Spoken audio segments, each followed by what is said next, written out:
Well, I'm no Steve Perry, plus I'm cheating. But let's see what happens. Let's see what happens. Here we go.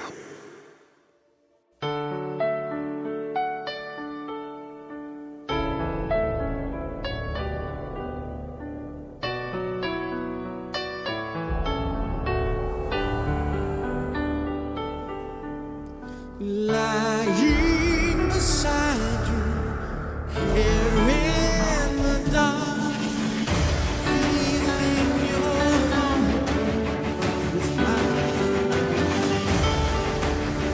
Softly you whisper, you're so sincere. How could I love you so blind? We sailed on together, we drifted apart, and here you are by my side. So now I come to you with open arms, nothing to hide. Believe what I say. So here I am with open arms, hoping you'll see what your love means to me.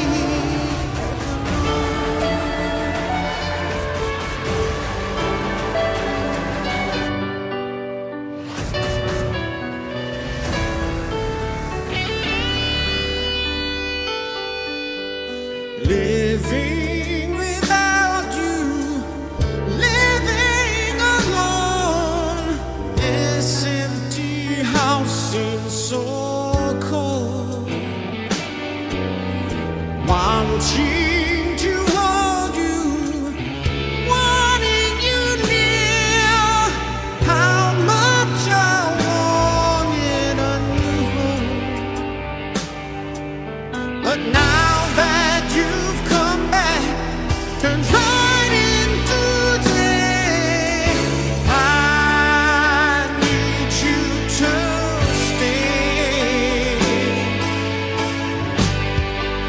So now I come to you with open arms, nothing to hide.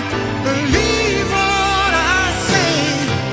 So here I am with open arms, hoping you'll see what your love means to me. Open arms.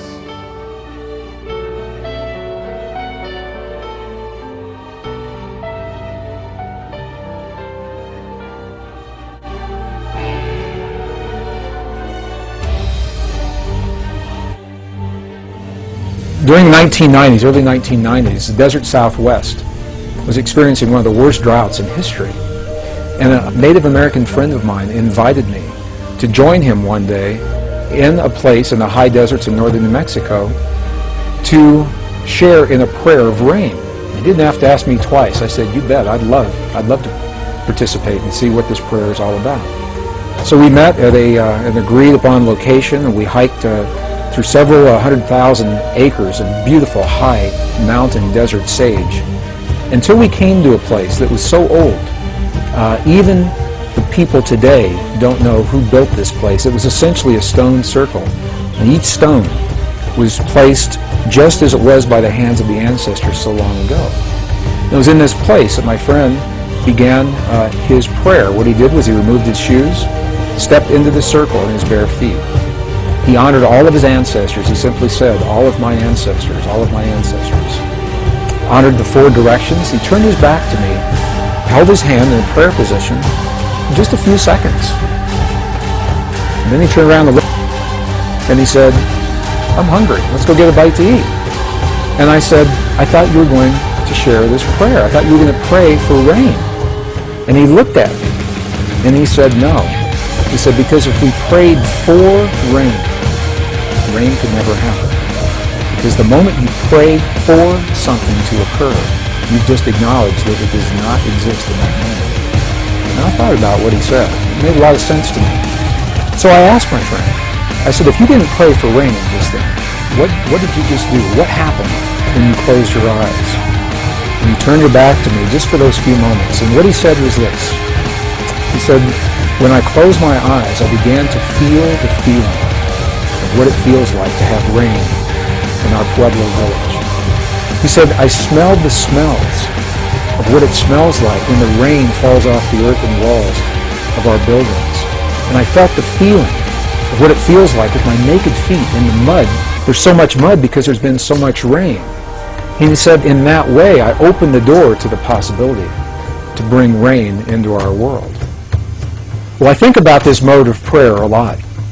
Later that afternoon, something amazing happened. I was watching the weather maps, and the drought that had happened for so long suddenly changed. We saw the high-pressure system move across Utah and then dip down from Colorado into northern New Mexico and make a little U-turn and come right back up.